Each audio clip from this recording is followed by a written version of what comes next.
اللہ العلی العظیم اعوذ باللہ من الشیطان اللعین الرجیم بسم اللہ الرحمن الرحیم الحمد للہ الذی علا فی توحدہ ودنا فی تفردہ وجلا فی شانہ وعظما فی ارکانہ وقہر جمیع الخلق بقدرتہ وبرہانہ والصلاة والسلام علی اشرف الانبیاء والمرسلین حبیب الہ العالمین مولا و مولا الثقلین جد الحسن والحسین مولانا ابی القاسم محمد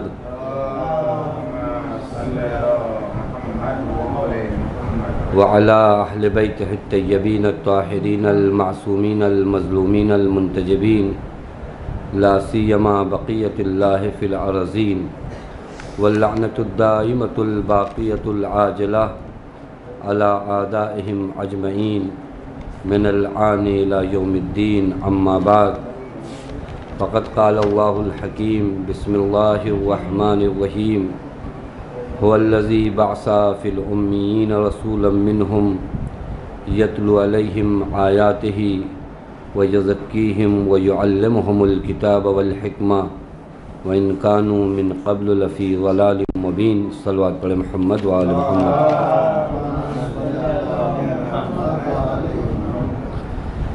پروردگار عالم کا شکر ہے کہ اس معبود نے ہمیں اور آپ کو بارگاہ قرآن کریم میں حاضر ہونے کی توفیق عنایت فرمائی۔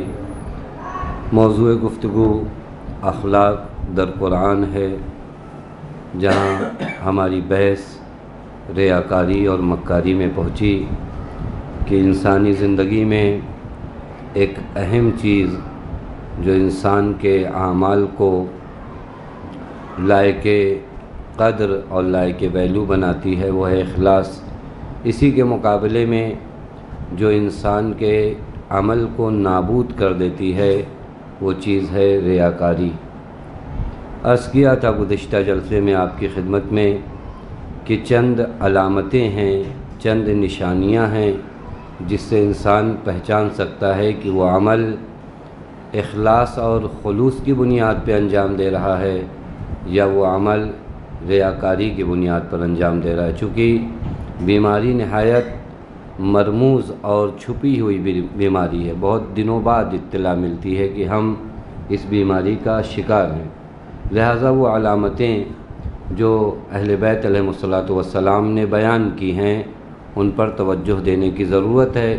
چند ایک علامت آپ کی خدمت میں بیان ہوئی۔ ایک حدیث سے آج گفتگو کا آغاز کرتے ہیں کہ جہاں پر پیغمبر اکرم صلی اللہ علیہ وآلہ وسلم ارشاد فرماتے ہیں کہ ریاکار اور ریاکاری کی علامتیں چار ہیں۔ پیغمبر فرماتے ہیں اما علامت المرائی فاربعۃ، چار نشانیاں ہیں ریاکاری کی۔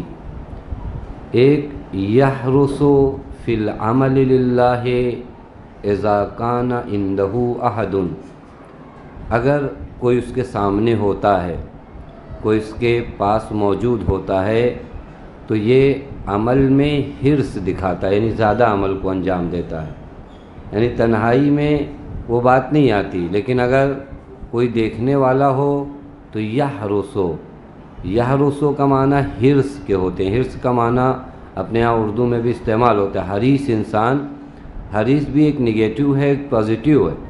کبھی کبھار انسان دنیا کا حریص ہوتا ہے، کبھی آخرت کی نسبت انسان حریص ہوتا ہے۔ اور یہ لفظ قرآن کریم نے پازیٹیو بھی استعمال کیا، جہاں پیغمبر سے کہا کہ آپ لوگوں کی ہدایت کی نسبت حریص ہیں۔ حریص کا معنی یعنی بہت زیادہ آپ چاہتے ہیں کہ قوم امت ہدایت پا جائے۔ بس یہاں پر یحرس فی العمل اذا کان عندہ احد، جب کوئی موجود ہوتا ہے تو یہ عمل کی نسبت حریص ہو جاتا ہے۔ وَيَكْسَلُ اذا کان وحدہ، لیکن جب تنہا ہوتا ہے تو پھر عبادت میں کسالت، سستی ہوتا ہے نہیں، کبھی آدمی جمائی لے کر اللہ اکبر اور پھر جماعی، پھر اس کے بعد وہ عجیب کنڈیشن کی نماز ہے کہ اس نماز کی اگر ویڈیو بنا کر خود اسے ہی دکھایا جائے تو اس کو پسند نہیں آئے گی کہ یہ نماز بھی میں نے پڑھا تھا۔ اور صبح کے وقت عموماً آدمی جو ہے کیسے اٹھتا ہے، کیسے نماز ہوتی ہے، کیسے پڑھ لیتا ہے، سارا کام اس کو یاد بھی نہیں رہتا، جبکہ سب سے اہم وقت صبح کا وقت تھا، جہاں ہم پہلی مرتبہ رات کے سونے کے بعد جب اٹھیں تو اپنے معبود کی بارگاہ میں حاضر ہوئیں۔ یہاں ایک نشاط چاہیے، یہاں پر انسان کے وجود میں ایک خاص کنڈیشن چاہیے، لیکن وہ وضو میں بھی اتنا ہی پانی استعمال کرتا ہے کہ اس کی آنکھیں پوری نہ کھلیں، اور پھر اس کے بعد کیسی نماز ہوتی ہے وہ خدا جانتا ہے۔ پیغمبر فرماتے ہیں مرائی اور ریاکاری کی علامتوں میں ایک علامت یہ بھی ہے، دوسری علامت یہ ہے کہ جب تنہا ہوتا ہے تو یکسلو، تو کسالت دکھاتا ہے، سستی دکھاتا ہے۔ وَيَحْرِصُ فِي كُلِّ أَمْرِهِ عَلَى الْحَمْدَ وَيَحْسِنُ سَمْتُهُ بِجَحْدَ۔ یہ کیا کرتا ہے؟ جب اسے یہ لگتا ہے کہ لوگ مدح و ستائش کریں گے، اس کی واہ واہ کریں گے، جو ہوتا ہے نا کہ ہم یہ کام کریں گے تو لوگ جو ہے ہماری تعریف کریں گے، تمام ان کاموں کا اصرار کرتا ہے، بہت زیادہ کرتا ہے، جس پر یہ ہوتا ہے کہ لوگ ہماری کیا کریں گے؟ تعریف کریں گے۔ بس تیسری علامت کیا ہوئی؟ انسان ان کاموں کو بہت زیادہ کرتا ہے جس پر معلوم ہو کہ تعریف کریں گے، لیکن بعض کام جو ہے جو نہیں معلوم کس کو تو کوئی دیکھے گا بھی نہیں۔ حتیٰ آپ دیکھیے مجالس سید الشہداء میں ایک کام یہ ہے کہ آپ آتے ہیں وہاں فرنٹ پہ جہاں سب آپ کو دیکھ رہے ہیں، وہاں کی کچھ ذمہ داریاں ہیں۔ ایک وہ کچن کا کام ہے جہاں پر آپ کو برتن دھلنا ہے، جہاں پر آپ کو پلیٹ دھلنا ہے، وہاں انسان نہیں جاتا کیونکہ وہاں دیکھنے والے لوگ کم ہیں۔ حقیقت توجہ فرما رہے ہیں، کبھی کبھار یہ ہوتا ہے کہ مثلا وہ کام جہاں پر لوگوں کی نظریں نہیں ہیں، وہاں کون آپ کو کچن میں جا کر دیکھے گا کہ آپ برتن دھل رہے ہیں عزاداروں کے؟ کون آپ کو دیکھے گا کہ آپ جوتیاں صحیح کر رہے ہیں؟ ہم ان کاموں میں رہتے ہیں کہ جہاں پر لوگوں کی نظریں زیادہ جائیں، میں ممبر کے قریب، ادھر ادھر، ایسا کام کہ لوگ دیکھیں اور کہیں کہ ہاں کیا کہنا بھائی ان کا، یہ جو ہے بہت ہی زیادہ عزاداری میں انٹرسٹڈ ہیں اور بہت زیادہ عمل انجام دیتے ہیں۔ خاص کر ان جگہوں پہ آپ دیکھتے ہوں گے بعضوں کو ہمیشہ کوشش یہ کرتے ہیں کہ اگر کیمرہ لگا ہو تو کیمرے کے سامنے زیادہ کاروبار ہو، کیمرے کے پیچھے کا جو کام ہے اس کو انجام نہیں دیتے۔ پیغمبر فرماتے ہیں ریاکار کی علامتوں میں ایک علامت یہ ہے کہ وہ ان کاموں کو زیادہ کرتا ہے جس پر تعریف و تمجید زیادہ ہوتی ہے، اور یہ کوشش کرتا ہے کہ اپنے ظاہر کو لوگوں کے سامنے اچھی طرح پیش کرے۔ چوتھی علامت کیا ہے؟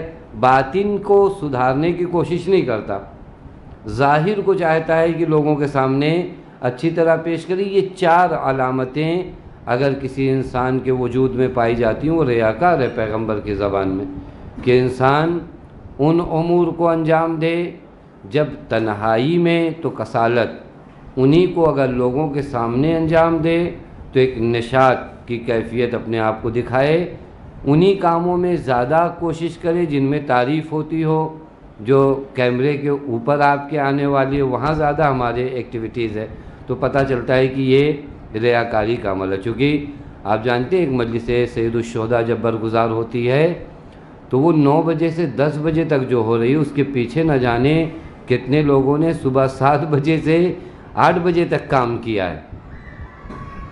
اس کو کہتے ہیں پشت صحنہ ان لوگوں نے کام کیا، کسی کیمرے کے آگے انہوں نے کام نہیں کیا، بیچارے چھپے ہوئے اپنے امور کو انجام دیتے رہے۔ ہمارے جیسے لوگ آئے آ کے ممبر پہ بیٹھے، بیٹھنے کے بعد جو ہے یہ لگا کہ ساری مجلس ان کی وجہ سے منعقد ہوئی ہے، لیکن ایک مجلس کو منعقد کرنے میں نہ جانے یہ وہ جگہ ہے جہاں پر انسان کو اپنا بھی عرض کریں گے کہ کس طریقے سے اس بیماری کو اپنے وجود سے نکالا جائے۔ پہلے تو یہ سمجھیں کہ یہ بیماری ہم پر طاری بھی ہے، اور یہ علامتیں واقعا روایات میں واضح طور پر بیان کیا گیا۔ حتیٰ ایک روایت جو مولا متقیان حضرت علی علیہ السلام سے وہی عین مضمون وہی ہے، چونکہ مولا کائنات سے بھی روایت ہے جو بھی پیغمبر اکرم سے آپ سے نقل کیا، بے عین وہی روایت ہے۔ للمرائی 4 علامات، مولا کائنات فرماتے ریاکار کے لیے 4 نشانیاں ہیں۔ یکسلو اذا کان وحدہ، تنہا ہوگا تو سستی دکھائے گا، نیک کاموں میں اگر تنہا ہے تو پھر وہ نشاط اس کے اندر نہیں ہے۔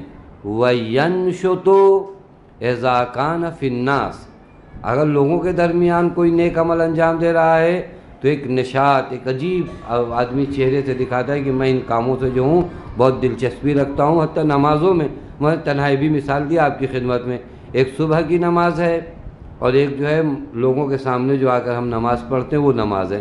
ان دونوں نمازوں میں زمین و آسمان کا فرق ہے، حتیٰ آپ کو بھی ان دونوں نمازوں کی ویڈیو دکھائی جائے تو آپ کو بھی شاید یقین نہ آئے کہ یہ دونوں نمازیں میں نے پڑھی ہیں۔ وَيَزِيدُ فِي الْعَمَلِ إِذَا أُثْنِيَ عَلَيْهِ، جب کسی کام پر تعریف ہو تو اس کو مزید انجام دیتا ہے۔ وَيَنْقُصُ مِنْهُ إِذَا لَمْ يُثْنَ عَلَيْهِ، اور جب کسی کام پر مدح نہ ہو تو دھیرے دھیرے اس کام میں کیا ہے، اس کی دلچسپی ختم ہو جاتی ہے۔ دیکھیں ہوتا ہے واقعاً کتنے امور انسان آغاز کرتا ہے لیکن کوئی آپ کو تعریف نہیں کر رہا ہے، کوئی آپ کو ہاتھوں ہاتھ نہیں لے رہا ہے۔ آج زمانہ تو یہی نا کہ ہم سوچتے ہیں کہ ایک قدم ہم بڑھائیں پھر پوری دنیا مل کر ہماری تعریف کرنے لگے، اور نہیں کرتی تو کہتے مولانا دل ٹوٹ گیا۔ دل آپ نے باندھا غلط جگہ تھا،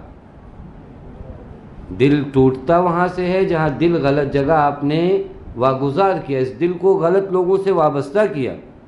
یہ دل آپ کا ٹوٹتا ہی نہیں اگر یہ دل ابتدا سے خدا کے پاس ہوتا۔ اس دل کو چونکہ آپ کے حوالے کیا، ان کے حوالہ کیا، لہذا آپ نے تعریف نہیں کیا تو ہمارا دل کیا ہے، ٹوٹ گیا۔ لیکن اگر خدا کے حوالے کیا ہوتا اس دل کو تو خدا تو اس دل کو ٹوٹنے نہیں دیتا۔ تو غلط جگہ جب دل کو حوالے کریں گے تو لامحالہ وہ دل جو ہے ٹوٹتا ہے۔ آپ نے اس وجہ سے یہ کام کیا کہ فلاں آدمی خوش ہو جائیں، خوب وہ آتے ہی آپ پر برس پڑا اور آپ کو جو ہے غم و غصے کے ساتھ اس نے دیکھنا شروع کیا، آپ کو ڈانٹا پھٹکارا، اب آپ کہتے ہیں دل ٹوٹ گیا، چونکہ آپ نے دل غلط جگہ وابستہ کیا تھا۔ آپ دیکھیے وہ جو اولیاء خدا ہیں، وہ جو خدا کے لیے زندگی بسر کرتے، ان کے نیک عمل میں کوئی فرق نہیں آتا، ان کے نیک عمل میں کہیں آپ دیکھتے ہیں فرق آتا ہے، کوئی فرق نہیں پڑتا۔ وہ تنہا ہیں تب بھی وہی جذبہ ہے، وہ عوام میں ہیں تب بھی وہی جذبہ ہے، چونکہ ہر حال میں ان کا خدا ہے۔ وہ جو وہاں چینجنگ نہیں آتی، ابھی عرض کریں گے کہ ریاکاری کی وجوہات اور ریزنز کیا ہیں، کیسے دور کیا جائے اپنے وجود سے۔ وہاں پر ایک مسئلہ یہی ہے کہ ہم نے غلط جگہوں پر اپنے دل کو حوالے کیا ہے جہاں ہمارے دل کو حوالے نہیں کرنا چاہیے۔ خلاصہ کلام یہ کہ جب بھی آپ کسی عمل کو، یعنی اگر ان احادیث سے آپ ایک خلاصہ نکالیں اور ایک آخری بات نکالیں، وہ یہ کہ جب بھی انسان کسی عمل کو لوگوں کے لیے انجام دیتا ہے، لوگوں کو دکھانا چاہتا ہے، تو اس کا مطلب یہ ہوتا ہے کہ وہ اس عمل سے انہی سے سب کچھ جزا و اجر چاہتا ہے۔ لہٰذا یہاں پر شکست کا بھی تصور ہوتا ہے، فتح کا بھی تصور ہوتا ہے، لیکن جب انسان خدا کے لیے عمل کو انجام دیتا ہے تو شکست کا تصور نہیں ہوتا۔ توجہ فرما رہے ہیں، تو پھر وہاں شکست نہیں ہے۔ وہ جو قرآن کی آیت ہے وَلَأَغْلَبَنَّ أَنَا وَرُسُلِي، میں اور میرا رسول ہم ہی غالب آنے والے ہیں، فتح ہمارا مقدر ہے۔ وہ وجہ یہی ہے کہ لوگوں میں اگر ہو گئے تو فتح بھی عجیب فتح ہے کہ لوگ خوش ہو گئے تو اس کو آپ جو ہے جیت سمجھ رہے ہو، لوگ ناراض ہو گئے تو آپ اس کو ہار سمجھ رہے ہو، یہ لوگوں میں۔ لیکن خدا کے لیے جب آپ عمل کو انجام دیتے ہو تو صرف فتح ہوتی ہے، وہاں شکست کا تصور نہیں، معنی ہی نہیں رکھتا کہ آپ وہاں پر کہیے کہ میں شکست کھا گیا، کیونکہ آپ نے جس کے لیے عمل انجام دیا تھا، جس ذات کی رضا کے لیے عمل انجام دیا تھا، وہ ایسی ذات نہیں۔ تو وہ جو کبھی کبھار لوگوں کو لگتا ہے کہ خدا مشکل سے راضی ہوتا ہے، ہماری سمجھ میں آتا ہے کہ خدا مشکل سے غضبناک ہوتا ہے، راضی آسانیوں سے ہوتا ہے۔ ہمارے چھوٹے چھوٹے عمل سے خدا کیا ہو جاتا ہے، راضی ہو جاتا ہے۔ غضب الہی دیر میں آتا ہے، رضا الہی جلدی آتی ہے۔ اس کو تصور کرنے کی ضرورت ہے۔ ہمیں سمجھتے کیا کریں خدا راضی ہو جائے، نہیں، آپ خدا کے لیے کچھ بھی کرو خدا راضی ہو جائے گا، بس اتنا کریے کہ خدا کے لیے کریے۔ یہ عجیب ہوتا ہے، عمل پورا ہم نے ان کے لیے انجام دیا، ڈیمانڈ ہماری خدا سے، اب اس کے بعد کہتے ہیں خدا راضی نہیں ہوا۔ آپ نے خدا کے لیے کیا کیا؟ خدا نے تو بہانہ دیا آپ کو کہ اگر کوئی ایک مومن کو قرض دیتا ہے تو گویا مجھے قرض دیتا ہے۔ یہ کون کہتا ہے آپ سے؟ آخر ہمارے پاس ہے کیا خدا کو قرض دینے کے لیے؟ ہمارے پاس ہے کیا خدا پہ احسان کرنے کے لیے؟ لیکن وہ تو اپنے بندوں کی معمولی سی معمولی عمل کو بھی اپنے لیے اہمیت دیتا ہے۔ یہ بندہ ہے کہ اس معمولی عمل کو خدا کے لیے نہیں انجام دیتا۔ اگر انسان خدا کے لیے عمل کو انجام دینے لگے تو پھر اس کے بعد خدا اس سے راضی ہی ہوتا ہے۔ خدا کو ناراض کرنا سخت ہے، کیونکہ جلدی اپنے بندوں سے وہ ناراض نہیں ہوتا۔ ہمارے اعمال کچھ اس طرح ہو جاتے ہیں کہ ہم خدا کو ناراض کر دیتے ہیں۔ یہ مرحلے عرض کیے آپ کی خدمت میں کہ یہاں تک جو آپ کی خدمت میں عرض کرنا تھا وہ یہ کہ ریاکاری کی یہ علامات ہیں۔ اب ایک مسئلہ جو بہت اہم ہے وہ یہ کہ ریاکاری کی بیماری، چونکہ سخت بیماری اب تک جو بحثیں ہوئیں وہ اسی عنوان سے ہوئیں کہ ریاکاری کے ساتھ اعمال کی کوئی ویلیو، کوئی وقعت نہیں رہ جاتی۔ فائدہ نہیں ہے اتنے سارے اعمال انجام دینا اور اس کے بعد ہم ریاکار رہیں۔ واقعاً انسان خسارے میں، ایک تو بسا اوقات یہ ہوتا ہے کہ دنیا کا لطف چھوڑا ادھر لوگوں کو دکھانے کے لیے، اس طرف سے نہ دین آیا نہ دنیا آئی، دونوں طرف سے گھاٹا۔ یہ سراسر جب انسان اس منزل پہ پہنچتا ہے تو اس کو لگے گا گھاٹا ہے۔ تو خوب کیا کیا جائے کہ اس بیماری کو اپنے وجود سے دور کیا جائے؟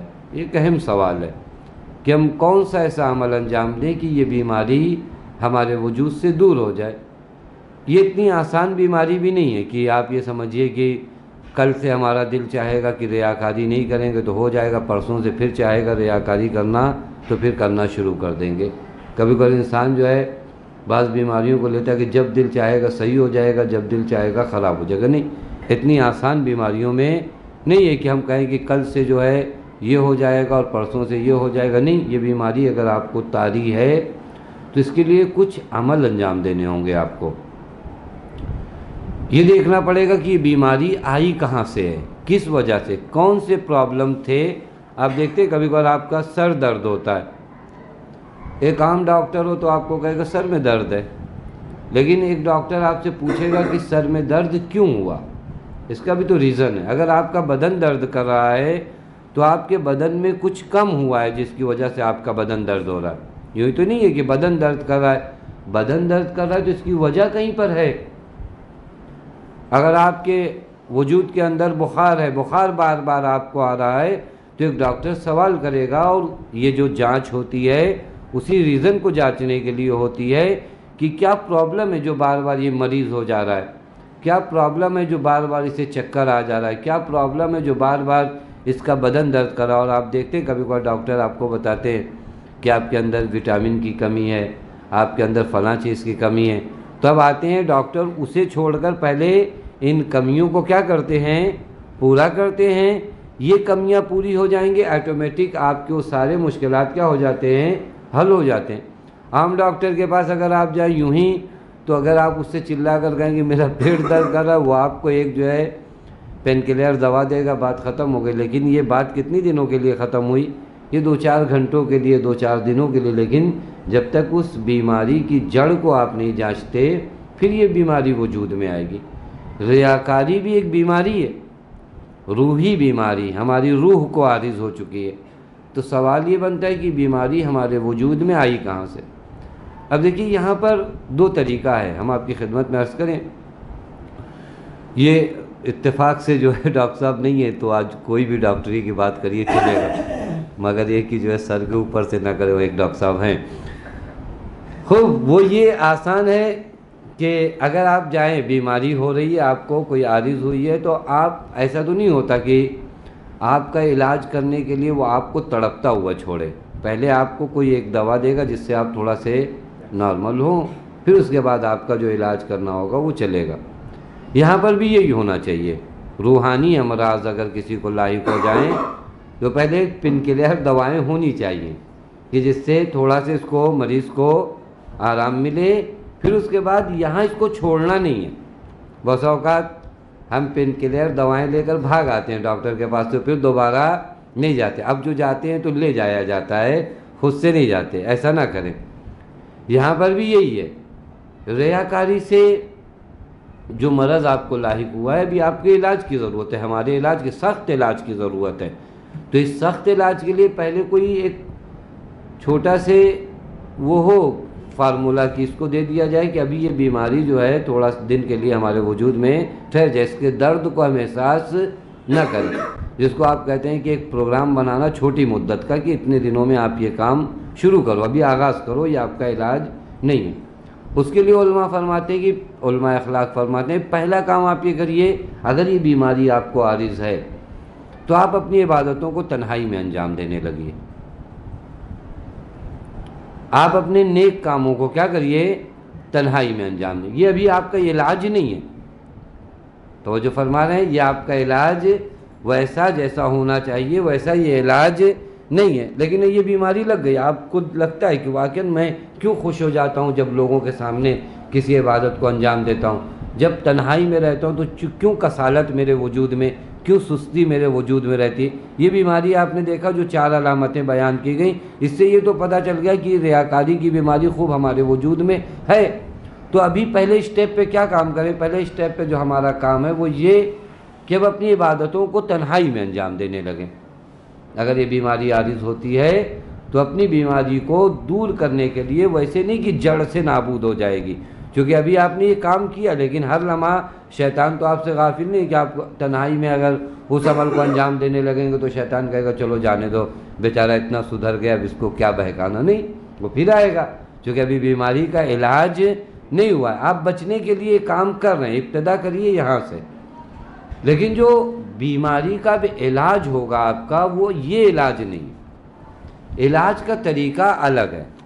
ان میں سے وہی علاج کے طریقے کو ہم تبدیل کرتے ہیں تھیوری میں، اور کچھ چیز پریکٹیکل ہے، یعنی کچھ چیز کو جسے آپ کہتے ہیں علمی ہے، کچھ چیز عملی ہے، کچھ آپ کو پریکٹیکل کرنا ہوگا، کچھ آپ کو پڑھنا ہوگا اگر اس بیماری کو اپنے وجود سے دور کرنا ہے، کیونکہ یہ بیماری وجود میں آئی کہاں سے، اس بیماری کی وجہ کیا ہے کہ یہ بیماری آپ کو لاحق ہوئی اور آپ اس بیماری کو سمجھ نہیں پائے اور اس مرحلے تک آپ چلے ہیں۔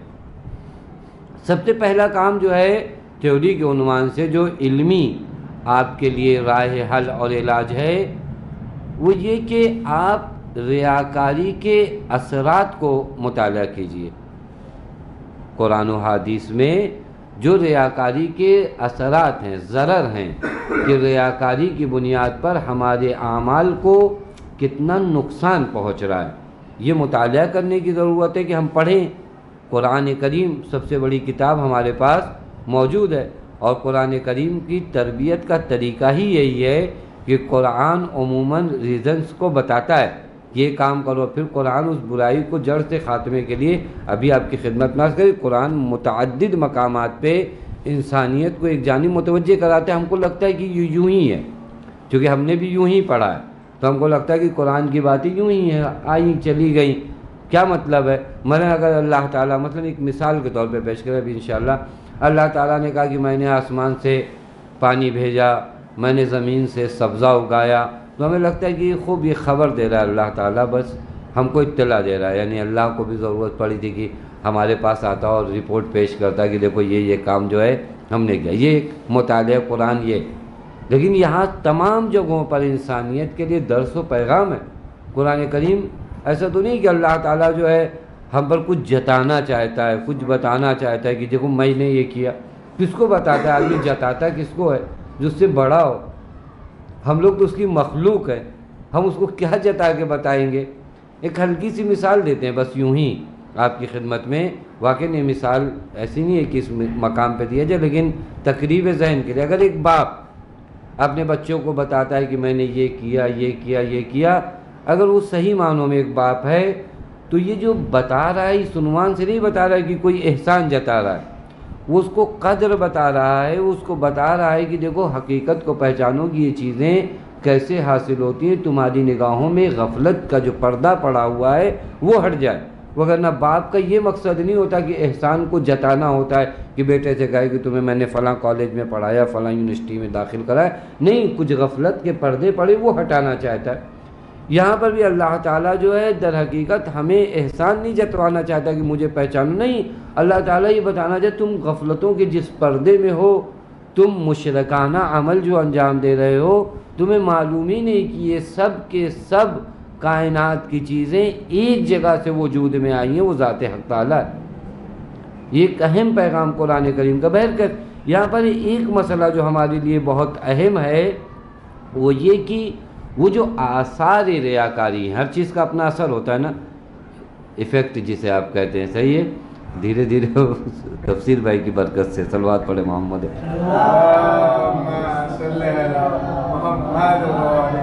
خب ریاکاری کے بھی سائیڈ ایفیکٹ ہے، وہ جو سائیڈ ایفیکٹ ہے ان کا مطالعہ کرنا آپ کے لیے ضروری ہے، یہ تو معلوم ہو کہ یہ بیماری کے ایفیکٹ کیا ہے، اثرات کیا ہیں ہماری زندگی میں، کہاں کہاں یہ مؤثر ہے۔ چونکہ ایک مرتبہ انسان ایک بیماری کے ایفیکٹ کو نہیں جانتا، سائیڈ ایفیکٹ کو، تو پھر اس کے بعد اس بیماری کی جانب بہت زیادہ توجہ بھی نہیں کرتا۔ ایک کام جو آپ کو کرنا ہے وہ یہ کہ اس بیماری کے سائیڈ ایفیکٹ کو دیکھیے کہ یہ بیماری اگر ہم کو طاری ہو گئی تو اس کے آثار کیا ہیں، بہت برے آثار ہیں۔ حتیٰ ابتدا میں عرض کیا تھا آپ کی خدمت میں کہ قرآن مجید میں 27 مقامات ہیں جہاں پر پروردگار عالم نے ویلن کا لفظ استعمال کیا ہے، فویل للمصلین، انہی مقامات میں سے ایک جگہ ویل کا لفظ علماء فرماتے ہیں کہ پروردگار عالم گناہان کبیرہ کے لیے استعمال کرتا ہے، کہ اگر کوئی گناہ بہت عظیم اور بڑا گناہ ہو تو اللہ تعالیٰ استعمال کا فویل۔ ایک اثر تو یہی ہے ریاکاری کا کہ ہم اتنے عظیم مرض میں مبتلا ہیں کہ یہ تمام ہمارے اعمال کو کیا کر دے گا، نابود کر دے گا، ہمارے اعمال نہیں رہ جائیں گے۔ لہٰذا ان آثار کی جانب، حتیٰ قرآن کریم میں اگر آپ دیکھیں چند آیات آپ کی خدمت میں، ان آیات کو واقعی متعلق عملی طور پر آدمی ان آیات کو پڑھے سمجھے، اس کے بعد اس کو پتہ چلے کہ ریاکاری کے آثار ہماری زندگی میں کہاں ہیں۔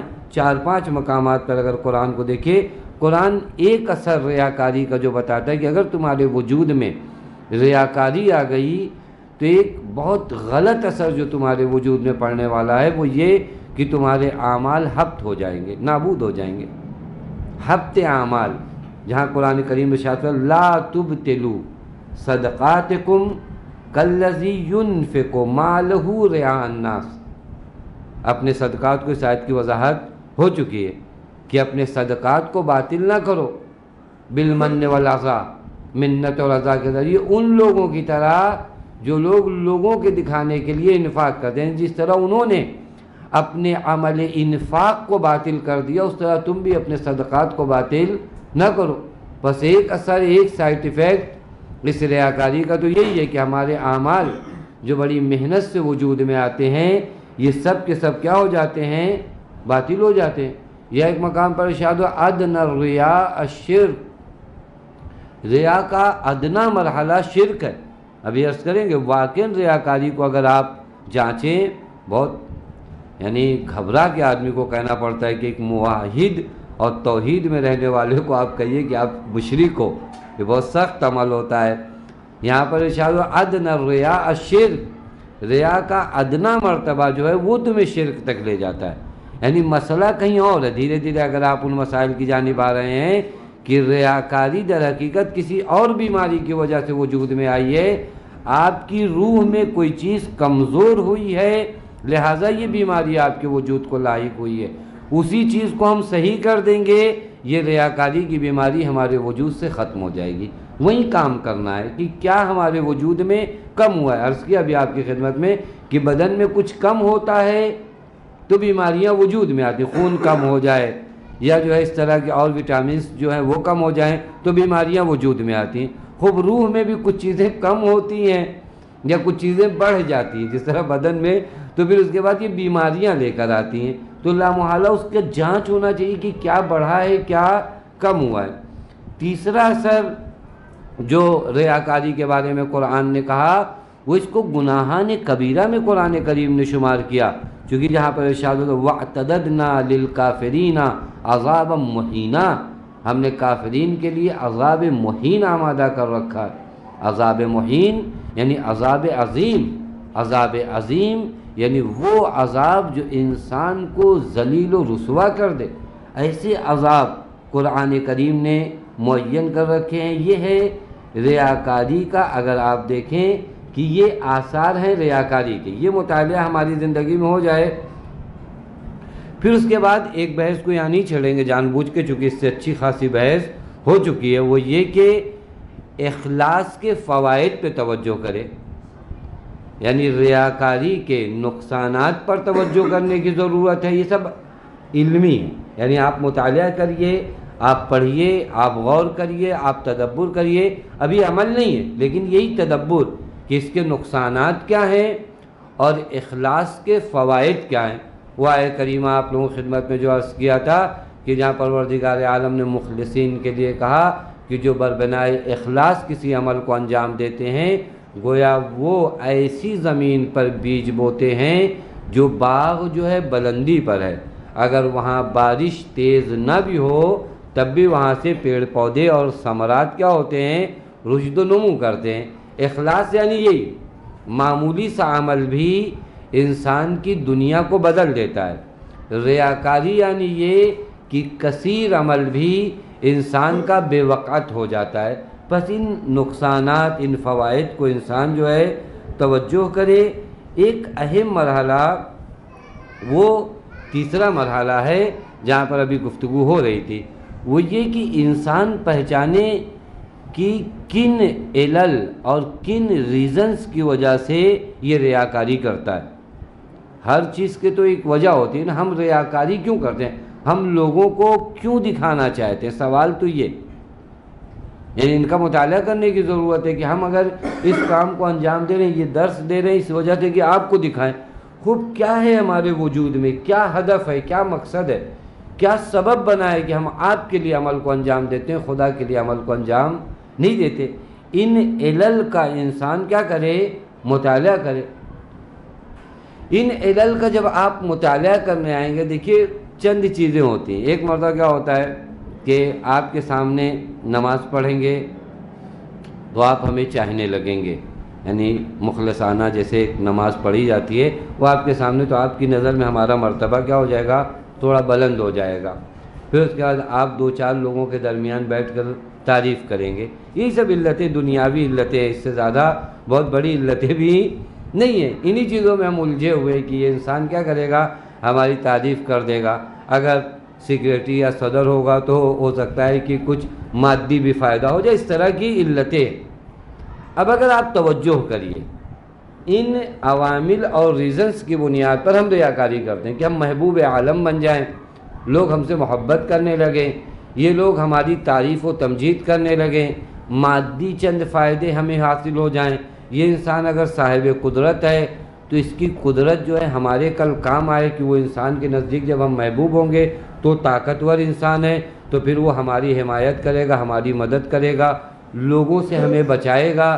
لوگ جب ہماری توہین کریں گے تو یہ کھڑا ہو جائے گا۔ یہ تمام چیزیں سبب بنتی ہیں جس کی بنیاد پر ہم لوگوں کو اپنے عمل کو دکھانا چاہتے ہیں۔ اب یہیں پر ٹھہریے اور یہیں سے پتہ لگائیے کہ پرابلم کہاں پر ہے۔ یہ جو بار بار آپ چاہتے ہو کہ لوگ آپ کو محبوب بنا دیں، لوگ سبب بنے آپ کی طاقت و قدرت کا، لوگ سبب بنے آپ کی ذاتی مال کا، یعنی پرابلم توحید میں، مشکل توحید میں۔ آپ دیکھیے اگر بعض روایات میں ملتا ہے کہ انسان کی اگر توحید صحیح ہو جائے تو پھر غیر ممکن ہے کہ اس کے اعمال جو ہے خراب رہ جائیں۔ سارے پرابلم یہیں سے آتے ہیں۔ توحید ذاتی مانتے ہیں، بس اوقات جو ہے یہ بھی اگر مانتے ہوں تو کہ خدا ایک ہے، لیکن توحید افعالی کو نہیں مانتے۔ ریاکاری کا سب سے بڑا ریزن یہ ہے کہ ہم توحید افعالی کے قائل تو ہیں لیکن توحید افعالی پر عقیدہ نہیں ہے، توحید افعالی پر یقین نہیں ہے ہمارا۔ میں نے عرض کیا کہ یہ کیوں ریاکاری کیوں کی جاتی ہے؟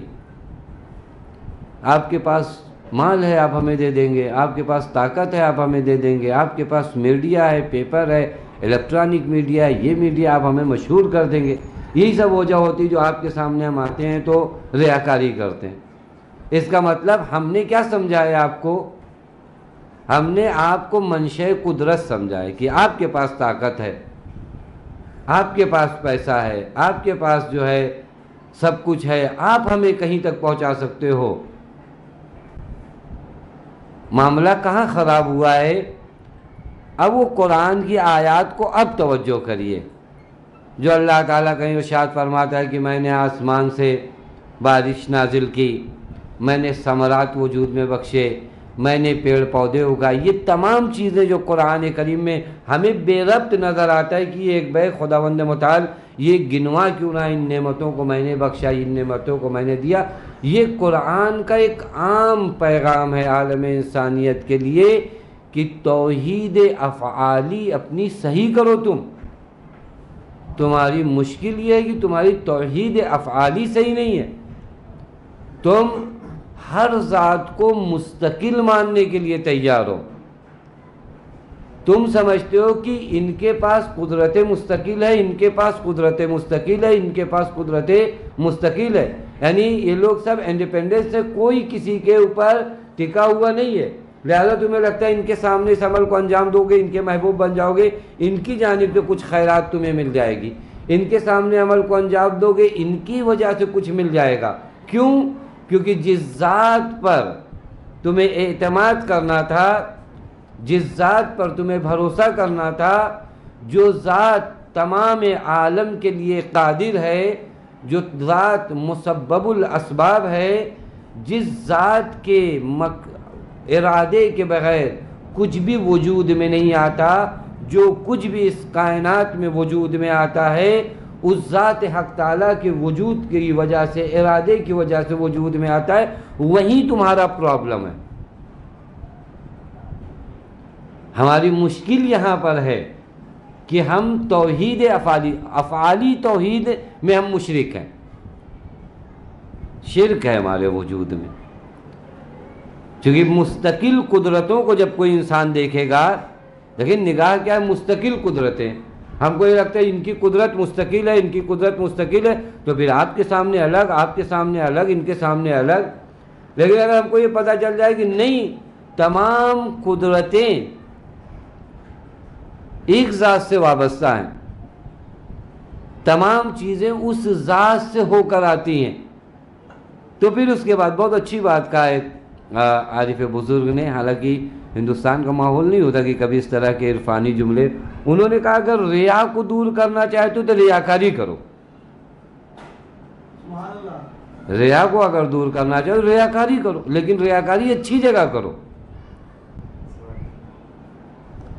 ہماری ریاکاری انہی لوگوں کے درمیان ہے، یہ ریاکاری کی جگہ نہیں ہے نا۔ ابھی آپ کو معلوم ہو جائے کہ آپ حوالدار کے سامنے گئے ہیں، صحیح ہے، حوالدار کی ویلیو کیا ہے؟ اگر آپ کو پتہ چل جائے کہ آپ کو انسپیکٹر دیکھ رہا ہے، خوب انسپیکٹر کی ویلیو کیا ہے اگر آپ کو یہ پتہ چل جائے کہ آپ کو کمشنر دیکھ رہا ہے، کمشنر کی ویلیو کیا ہے اگر آپ کو پتہ چل جائے کہ آپ کو سی ایم دیکھ رہا ہے، سی ایم کی ویلیو کیا ہے اگر آپ کو پتہ چل جائے کہ آپ کو پی ایم دیکھ رہا ہے۔ دیکھ رہے ہیں، توجہ فرما رہے ہیں؟ اگر تمہیں ریاکاری کرنی، خوب اچھی جگہ ریاکاری کرو۔ تم سوچتے ہو یہ لوگ دیکھ رہے ہیں، خوب ان لوگوں کے درمیان ایک ایسی ذات تمہیں دیکھ رہی ہے جس ذات کی دست قدرت میں سب کچھ ہے، جو اگر تمہیں محبوب بنانا چاہے تو دنیا میں کوئی تمہیں مبغوض و منفور نہیں بنا سکتا، جو تمہیں اگر نعمتیں دینا چاہے تو دنیا کی کوئی طاقت ان نعمتوں کے لیے مانع نہیں بن سکتی، جو تمہاری اگر مشکلوں کو حل کرنا چاہے تو کوئی طاقت تمہارے سامنے مشکل کو ایجاد نہیں کر سکتی۔ اگر وہ ذات تمہیں دیکھ رہی ہے تو پھر اس کے بعد عجیب ہو تم کہ جس ذات کو دکھانا ہے وہ ذات دیکھ بھی رہی ہے، پھر اس کے بعد ہماری نگاہ کہاں پر ہے؟ ان معمولی لوگوں کے ہاتھوں میں، جن کے پاس خود نہ عزت ہے، خود نہ دولت ہے، خود نہ قدرت ہے۔ یہ مرحلہ وہی ہے کہ ہم نے چونکہ مستقل قدرتوں کو دیکھا، یہ نگاہ بدلنا پڑے گا کہ نہیں، کوئی قدرت نہیں ہے۔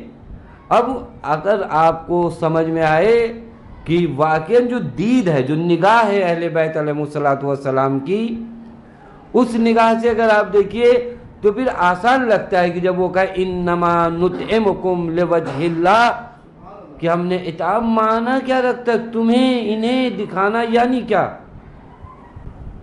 یعنی جس نے یہ دیکھا کہ خدا نے دیکھا، پھر وہ یہ نہیں دیکھتا کہ کس نے دیکھا کس نے نہیں دیکھا۔ ہم نے ابھی تک یہ نہیں دیکھا کہ خدا نے دیکھا ہے، ہمیں یقین نہیں آ رہا ہے اس بات پہ کہ خدا نے دیکھ لیا ہے۔ تبھی تو ہوتا ہے نا کہ اگر کوئی مخفی عمل بھی کرتے تو دھیرے سے آگے کم از کم پڑوسی کو تو بتا کے چلے جاتے، ارے کیا ہماری بات کریے، ہم نے ان کو تو ایسے دیا تھا، کیونکہ ہم کو یقین ہے کہ خدا نے نہیں دیکھا ہے۔ تو جو فرمانے اگر یہ یقین ہو جائے کہ خدا نے دیکھ لیا، اب آپ حوالداروں کے سامنے آ کر گواہی دیں، اور جبکہ یہاں وہ بھی موقع ایسا نہیں ہے، یہ خالی مثال کے لیے عرض کر رہے ہیں کہ ہم نے جو ایک اچھا عمل جو ہے مثلاً پی ایم کے سامنے انجام دیا، صفائی کس کے سامنے آ کر دے، حوالداروں کے سامنے اور روڈ پہ چلنے والوں کے سامنے، جن کی اپنی کوئی حیثیت و وقاحت نہیں ہے۔ اگر ایک عمل کو ہم نے خدا کے لیے انجام دیا ہے، خدا نے ہمارے دیکھا، اور یہ تو نہیں ہو سکتا کہ آپ کہیے کہ پتہ نہیں خدا دیکھ پایا نہیں دیکھ پایا، پھر سے دینا چاہیے عمل انجام۔ وہی مشکل کہاں پر ہے، وہاں پہ معرفت خدا میں جو یہ عمل میں پرابلم آ رہا ہے وہ یہیں پر آ رہا ہے کہ ہماری معرفت صحیح نہیں، ہماری توحید صحیح نہیں ہے۔ ہم نے جس خدا کو پہچانا ہے، جس خدا کے کلمے کو پڑھا ہے، اس خدا کو صحیح طور پہ پہچانا نہیں۔ بس اوقات ہمیں یہ لگتا ہے کہ اپنی زبردستی کی ذمہ داریاں ہم لوگ لیتے ہیں، بعض ذمہ داریاں ہماری ہیں نہیں، وہ ہم لینے کے لیے تیار ہیں۔ آپ کو کیا ہے، آپ محبوب بن جائیے، آپ کا کام ہے، یہ آپ کا کام نہیں، وہ ذمہ داری خدا کی ہے کہ وہ جس کو محبوب کرنا چاہیے۔ یہی سب دیکھیں معمولی ریزنز ہوتے ہیں جس کی وجہ سے ریاکاریاں وجود میں آتی ہیں۔ میں عزیز بننا ہے، خوب عزیز کیسے بن سکتے ہیں آپ؟ ان العزت للہ جمیعا، یہ تو آپ انکار کریے کہ نہیں کچھ عزت ادھر ادھر بھی ہے جو اللہ نے نہیں دیکھا، وہ ہم نے دیکھا ہے کہ عزت یہاں پہ بھی ہے۔ خدا کہہ رہا ہے تمام عزت میرے پاس ہے، وہ ہم کو لگ رہا ہے کہ نہیں یہاں پہ بھی عزت ہے، یہاں نہیں ہے۔ آپ توجہ فرمائیں، یہاں نہیں ہے، کسی کے پاس، کسی بھی مخلوق کے پاس غیر از خدا عزت نہیں ہے۔ قرآن کریم میں اگر آپ توجہ فرمائیں جہاں کہا گیا کہ رسول اور مومنین کو عزیز بنایا ہے، یعنی یہ بھی عزت استقلالی نہیں ہے، یہ بھی وہی عزت ہے جو اس وجہ سے ہے کہ خدا کے یہ بندے ہیں۔ اور پھر اس کے بعد مولا کائنات کے اس قول کو سنیے کہ کفا بی فخرن ان اقول رکا عبدن، کہ اب یہاں پر جب انسان پہنچتا ہے، جب وہ دیکھ رہا ہے کہ عزت اسی کے پاس ہے، تو پھر وہ کہتا ہے کہ مجھے کسی کی کیا پرواہ، میرے لیے تو عزت کا سبب بس اتنا ہے کہ میں اس کا بندہ ہوں، وہ میرا رب ہے۔ یوں نگاہ ہمارے وجود میں آنا چاہیے۔ عرض کیا کہ یہی ریزنز ہوتے ہیں جس کی وجہ سے ہم کیا کرتے ہیں، ہم ریاکاری کرتے ہیں، اور ان ریزنوں کو بیجا کا کام ہے نا، کہ جن چیزوں کو ہم لوگوں سے طلب کرتے ہیں وہ ان کے پاس موجود نہیں ہے۔ وجہ کیا ہے؟ وجہ وہی ہمارے وجود کے اندر توحید افعالی کا صحیح نہ ہونا، اس کو اوپر کام کرنے کی ضرورت ہے۔ یہ دھیرے دھیرے اپنے آپ کو یقین کرانا ہوگا، اس یقین کے مرحلے کو طے کرنا ہوگا۔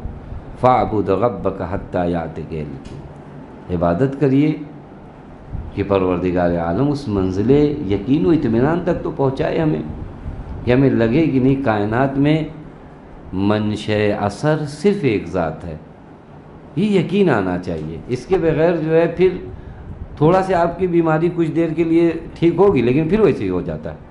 دیکھیں جب تک وہ عرض کیا نا آپ کی خدمت میں کہ کبھی کبھار وہ ذہن آپ کو جھجوڑے گا کہ نہیں کہ اب کے بعد خدا کو کرنا، لیکن یہاں سے پہلے سے ہماری توحید صحیح نہیں ہے کہ پھر ہم لوٹ کے چلے جائیں گے، لیکن یہاں ایک مرتبہ صحیح ہو جائے توحید، پھر اس کے بعد ہم لوٹ کر نہیں جاتے۔ ریاکاری کی جانب کبھی ہوتا ہے انسان کے اندر یہ ہوتا ہے کہ آج کے بعد جو ہے ریاکاری کا عمل انجام نہیں دیں گے، لیکن پھر اس کے بعد بہت سے لوگوں کو ایک مدت تک ایک عمل خیر کو چھپائے آخر میں کہیں نہ کہیں جا کر جو ہے یہ بتا دیتے، کیوں؟ وہی پرابلم تم نے صحیح مشکل حل ہی نہیں کیا تھا، وہی تمہاری اصلی مشکل تھی، وہ مشکل تھی ہی، وہ ایک محنت کر کے تم نے چھپایا تھا، لیکن وہ آج نہیں تو کل جو ہے اس کو بلوائے عام میں آنا ہی تھا، کیونکہ تو وہ بیماری کی جو وجہ اور جڑ ہے وہ اپنی جگہ پر باقی ہے، وہ ختم ہی نہیں ہوئی، وہ توحید افعالی ہمارے وجود میں آئی نہیں۔ جب وہ توحید افعالی ہمارے وجود میں نہیں آئی تو یہ ریاکاری ہمارے وجود سے جانے والی نہیں ہے۔ بس ایک چیز جو ہے وہ یہی ہے کہ انسان جو ہے ان ریزنز کو، ان وجوہات کو سمجھے جن کی وجہ سے انسان ریاکار بنتا ہے۔ پھر اس کے بعد ایک مسئلہ جو یہاں پر رہتا ہے وہ یہ کہ عملی مرحلے میں آ جائیے۔ اگر آپ علمی مرحلہ یہ طے کرنے کے بعد اب اگر آپ عملی مرحلے میں آئیے تو علماء اخلاق فرماتے ہیں کہ یہ اب آپ کو کرنا پڑے گا، یہ مطالعے سے ہٹ کے ایک چیز ہے۔ یہاں پر آپ اپوزٹ چیزوں کو انجام دیجئے،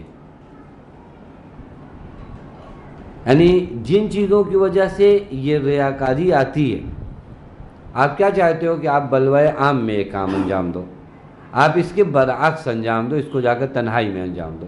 یہ دھیرے دھیرے آپ کا جو ہے عملی کردار ہوگا، جہاں پر آپ کیا کریں گے، عمل سے اپنے وجود کو قابو میں۔ چونکہ کبھی کبھار ہوتا ہے کہ ایک انسان خوب 2 گھنٹہ جو ہے عدالت پہ آپ اس سے تقریر کروائیے، خوب ٹھیک ہے، علمی میدان کا جو ہے اکیلا بادشاہ ہے، لیکن آپ عمل کے میدان میں لائیے تو عمل میں اس نے کام نہیں کیا۔ معلومات ہونی چاہیے، معلومات کے بعد عملی شکل بھی اس کی ہونی چاہیے۔ یہ معلومات کا مرحلہ تھا۔ اب آئیے عملی طور پہ ہم کیا کریں۔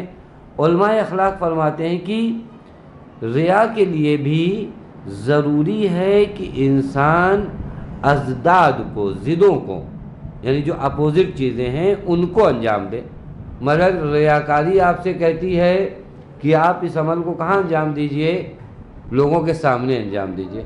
خوب اس پر آپ باور کرائیے، آپ کے نفس کے خلاف عمل ہوگا، سختی بھی ہوگی اس کو، کہ مثلا پتہ چلا فقیر کو 50 روپیہ بھی دیا اور کسی نے دیکھا بھی نہیں، لیکن کوشش کریے، یہ کام جو ہے کرنا پڑے گا۔ جب تک آپ اس طرح نہیں کریں گے تب تک وہ عملی طور پر آپ نے اپنی زندگی کو چینج نہیں کر سکتے۔ یہ روان شناسی میں بھی ہے، ماہر نفسیات بھی کہتے ہیں کہ اگر کسی چیز کو آپ کو چھوڑنا ہے، ترک کرنا ہے، تو اس کا برعکس اور ضد جو کام ہے وہ آپ کو کیا کرنا پڑے گا، انجام دینا پڑے گا۔ آپ کا دل بار بار چاہتا ہے کہ نہیں، آپ جو ہے کیا کریے، لوگوں کے سامنے عمل کو انجام دیجئے۔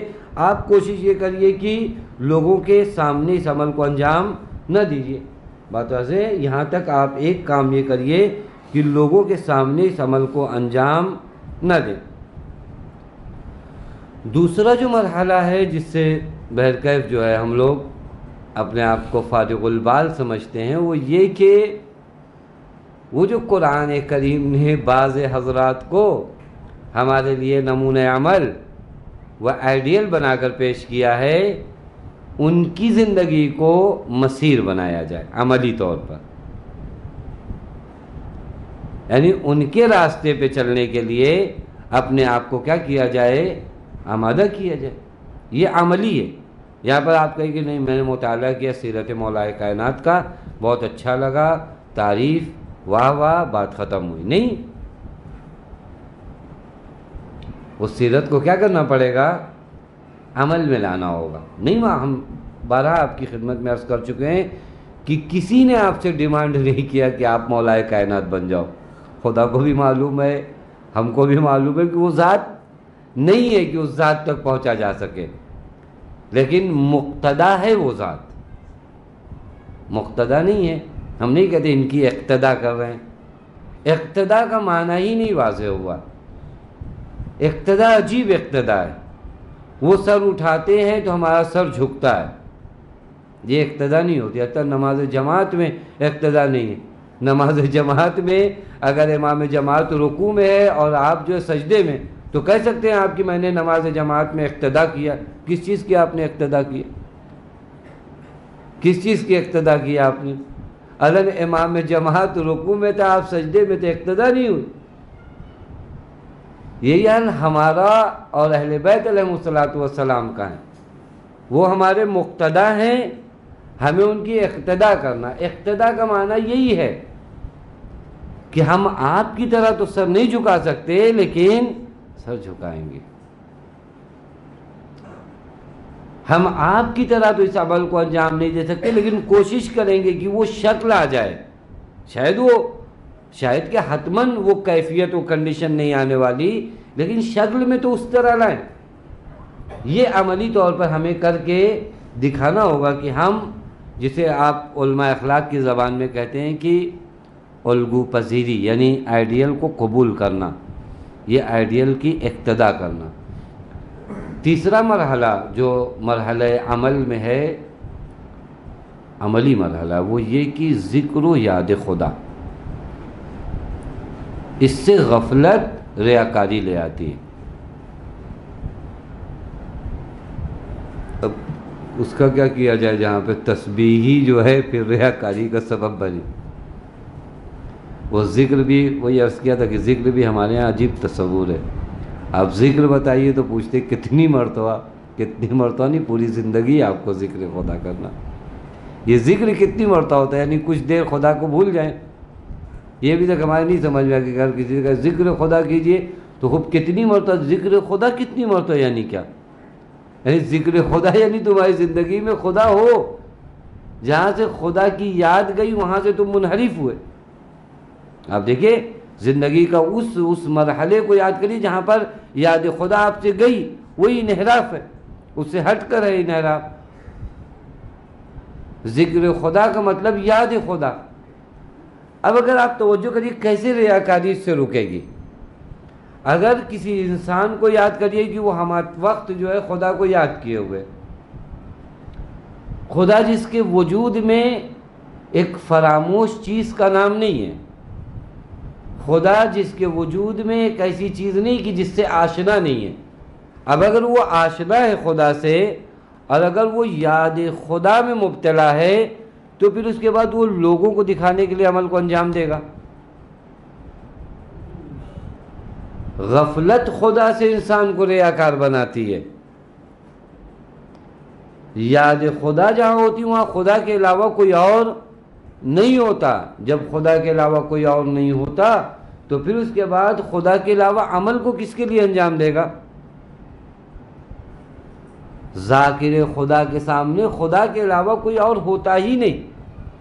وہ جو آسانی سے ہم کہتے ہیں کہ اہل بیت علیہ الصلوۃ والسلام نے زندگی کے کسی مرحلے میں بھی خدا کے علاوہ کبھی کوئی عمل انجام نہیں دیا، وہ وجہ یہی ہے کہ زندگی کے کسی بھی مرحلے میں ایسا کوئی ثانیہ اور لمحہ نہیں گزرا جو یاد خدا سے غافل رہے ہیں۔ ہماری زندگی میں ریاکاری جو آتی ہے، ہماری زندگی میں اخلاص جو نہیں آ پاتا، کیونکہ ہماری زندگی میں فراموشی زیادہ ہے، ہم یاد خدا سے غافل زیادہ ہیں، لہذا عمل میں ریاکاری زیادہ ہے۔ یاد خدا بڑھ جائے گی، ریاکاری ختم ہو جائے گی۔ یہ یاد خدا جس قدر بڑھے گی آپ کے وجود میں، خدا آپ کو جتنا یاد ہو، خدا کو یاد کرنے کا مطلب اس کے کوئی تسبیح نہیں ہے۔ یاد کرنے کا مطلب نہیں خدا، یعنی اب خدا کو یاد کرنے کے لیے آپ پوچھیں کہ کیسے یاد کریں، یہ عجیب مرحلہ ہے۔ خدا کو کیسے یاد کریں، خدا کو کیسے یاد کریں، یعنی ہمارا پورا وجود اس کا دیا ہوا، اس کو کیسے یاد کریں، کن کن چیزوں کے ذریعے خدا کو یاد کریں، کون سی وہ چیز نہیں ہے جو خدا کی جانب آپ کو نشاندہی نہیں کراتی۔ اور عجیب ہے واقعا، ہم لوگ تو مرحلہ عجیب ہے نا، ہم لوگ آثار سے جو ہے پہنچنا چاہتے ہیں خدا کی جانب، اور امام حسین علیہ السلام کے لیے تعجب کا مقام ہے کہ کیسے ان چیزوں کے ذریعے خدا تک پہنچا جائے، جبکہ سب سے بڑی حقیقت کا نام خود خدا ہے۔ امام تعجب کرتے ہیں کہ میں کیسے آثار کے ذریعے تجھ تک پہنچوں، یعنی تیرے وجود کے علاوہ بھی کوئی وجود ہے کائنات میں کہ اس کے ذریعے تجھ تک پہنچوں، جو کچھ بھی ہے تیرا وجود ہے۔ یہ وہ اب اگر امام اس مرحلے کے ہیں تو امام کے چاہنے والے تو کم سے کم اس مرحلے کے ہوں کہ آثار سے کم از کم خدا تک پہنچے۔ امام تو اس کا انکار کریں کہ خدا کے علاوہ کون سی چیز ہے جو خدا کے بارے میں وضاحت کرے۔ اور عرض کیا تھا کبھی شاید آپ لوگ خدمت میں کہ لاجک کے قانون کے لحاظ سے بھی جس سے پہچانوایا جاتا ہے اور جس کو پہچانا جاتا ہے، جس کو آپ معرف اور معرف یہ لفظ استعمال نہیں کرنا چاہ رہے تھے، معرف مثلا آپ سے پوچھا جائے کہ گلاس کیا ہے، یہ گلاس کی آپ سے ڈیفینیشن کوئی پوچھے، تعریف کی گلاس کیا ہے، آپ ایسی کوئی تعریف کر دیجئے جو گلاس سے زیادہ مجمل ہو، تو لوگ کہیں گے یہ مورخ جو آپ نے استعمال کیا گلاس کو پہچانوانے، یہ اس سے زیادہ سخت ہو گئی۔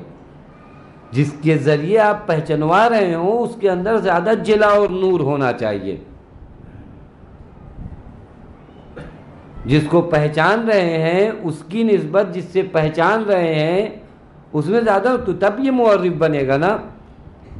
ہم خدا کو پہچاننا چاہتے ہیں ان چیزوں کے ذریعے، اب اگر ان چیزوں کا ظہور خدا کے ظہور سے زیادہ ہو تو ان چیزوں کے ذریعے خدا کو یعنی حقیقت لاجک یہی تھی کہ ہم کو وہاں سے پہچانے، لیکن نہیں، اس مرحلے کو نہیں طے کر پاتے، لیکن اس مرحلے سے ہم کم از کم خدا کو یعنی کسی حد تک وہ معرفت، وہ یاد ہمارے وجود میں ہو، لیکن یہ یاد ہمارے وجود میں نہیں ہے، اور جب یہ یاد ہمارے وجود میں نہیں تو ریاکاری ہماری زندگی میں عام ہو جاتی ہے۔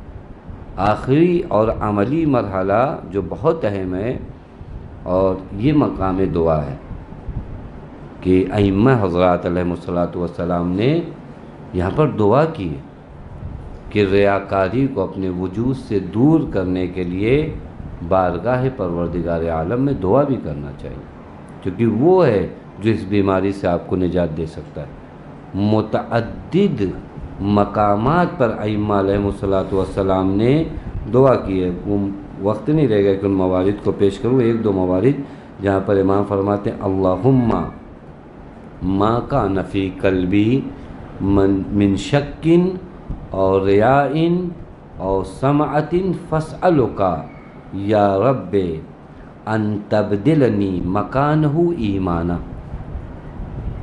امام دعا فرما رہے ہیں کہ میرے وجود کو ریاکاری تھی، امام کے وہ یہ دعائیں، یعنی یہ آپ کو امام بتانا چاہ رہے ہیں کہ کوئی معمولی چیز نہیں ہے کہ آپ بغیر نصرت خدا کے اس مقام تک پہنچ جاؤ گے۔ نصرت خدا کی ضرورت ہے، اسی لیے جب ہم اپنے، میں نے اس سے پہلے بھی شاید عرض کیا تھا کہ جب ہم اپنی طاقت پہ بھروسہ کر کے سوچتے ہیں تو پھر اس کے بعد ہم کو لگتا ہے نہیں یہ نہیں ہو پائے گا، لیکن یہ آپ کی اپنی طاقت کے لحاظ سے آپ سوچتے ہو، لیکن آپ ان اعمال کو انجام دینے کے بعد اب بارگاہ پروردگار عالم میں دعا کریے کہ اللہ تعالیٰ تو ہمیں اس مرض سے نکال، تو پھر اس کے بعد اللہ تعالیٰ نکالتا ہے انسان کو اس بیماری سے۔ انسان کی زندگی میں ایک دعا ہونا چاہیے جسے پیغمبر نے فرمایا اللہم لا تکلنی الی نفسی طرفۃ عین ابدا، آنکھ جھپکنے کی مقدار میں بھی مجھے میرے نفس پہ مت چھوڑنا، بے رحم ہے یہ نفس، اگر تو نے مجھے اس پر چھوڑ دیا تو آنکھ جھپکنے کی مقدار میں بھی مجھے نہ چھوڑنا۔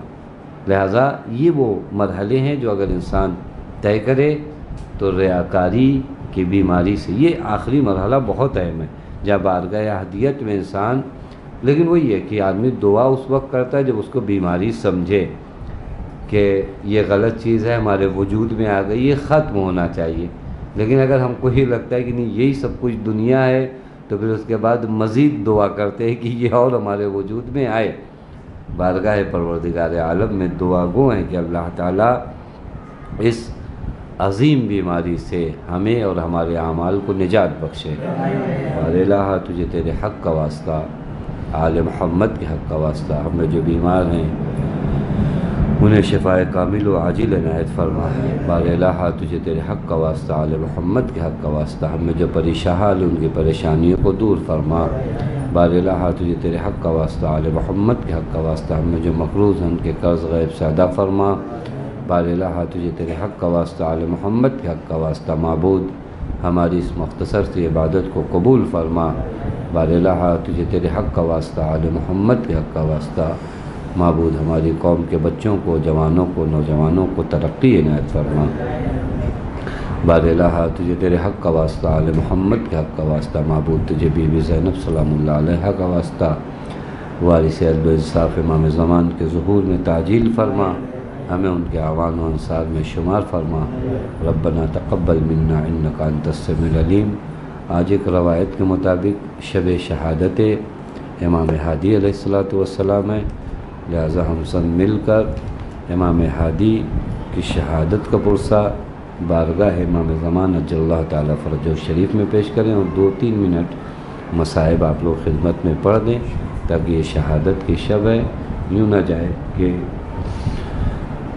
امام ہادی علیہ السلام، وقت نہیں رہ گیا کہ امام ہادی علیہ السلام کی خدمت میں کچھ بیان کیا جائے۔ ابتدا میں سوچے تھے لیکن تاخیر ہو گئی۔ وہ یہ کہ امام ہادی کا زمانہ نہایت سخت زمانوں میں تھا کہ جہاں پر امام علیہ السلام، یعنی اگر آپ کہہ لیجئے کہ بنی عباس میں جو سب سے ظالم بادشاہ تھا وہ امام کے دور میں متوکل موجود تھا۔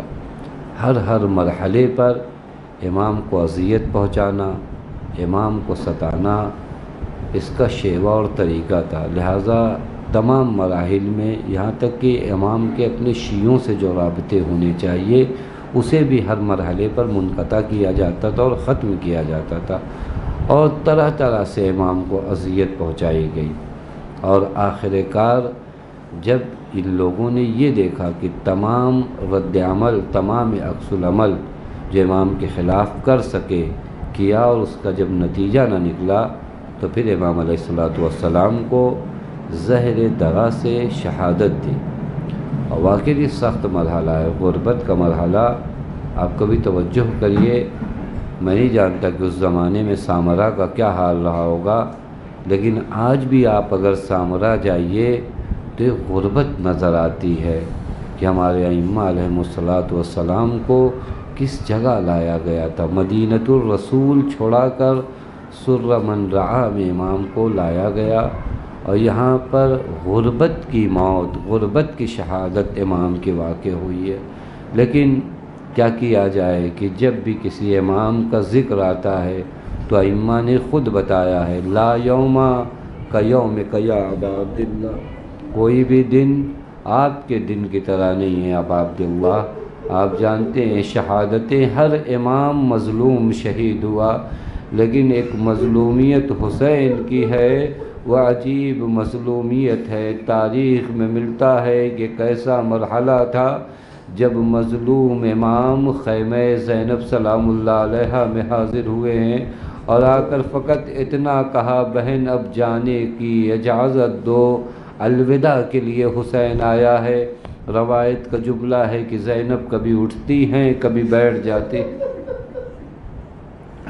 آخر حسین کیسے زینب ودا کر دے، لیکن نہ جانے کیا دیکھا، حسین ابن علی نے صدر زینب پہ ہاتھ رکھ کے دعا پڑھی، چونکہ حسین جانتے ہیں میرے جانے کے بعد ساری ذمہ داریاں میری بہن کے شانوں پر ہے۔ اب ایک مرتبہ بہن کھڑی ہوئی، بھیا جاؤ خدا حافظ۔ ارباب ازا یہ عجیب منظر تھا، حسین جانے لگے، ایک مرتبہ زینب نے پھر روکا، محلن محلن یبن الزہرا، اے زہرا کے لال ذرا دیر کے لیے ٹھہر جاؤ، اب جو میرا مظلوم امام ٹھہرا ہے۔ بی بی سلام اللہ علیہا نے کہا، بھیا اماں کی وصیت تھی جب جانے لگو تو تمہارے گلوئے مبارک کا بوسہ لے لوں۔ اے ارباب ازا، زینب نے حسین کے گلوئے مبارک کا بوسہ لیا، ایک مرتبہ حسین نے زینب کے شانوں کا بوسہ لیا۔ زینب نے پوچھا، حسین نے ایک جملہ کا، بہن اب جو میری شہادت ہو جائے گی اس کے بعد انہی بازوؤں پہ رسن باندھ کر دیار بدیار پھرایا جائے۔ اللہ لعنت اللہ وعلی قوم الظالمین، سیعلم الذین ظلموا ای منقلب ینقلبون، انا للہ و انا الیہ راجعون۔